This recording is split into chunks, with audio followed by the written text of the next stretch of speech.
الحمد لله خدنا الثلاث نقط. فريق طلائع الجيش ده طلع فريق رخم قوي، بس الحمد لله ان احنا كسبنا.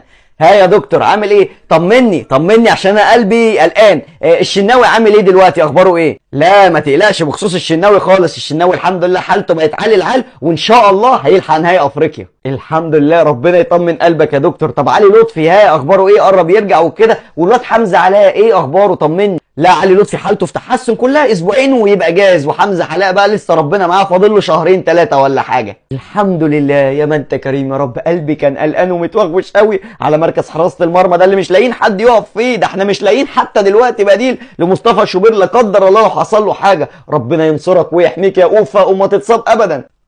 طب ودي هقول له عليها ازاي؟ ده راجل كبير في السن، ممكن يتصدم يقع يطب يموت، وابقى انا كده السبب واشيل ذنبه. انا هعمل ايه؟ انا هقول له بقى واي امر الله. بص يا جدي كولر، انا عايزك تمسك نفسك كويس في اللي هقوله لك ده. بصراحه كده مصطفى شوبير اتصاب. نعم ده انا لسه بقول ما حلتناش غير الواد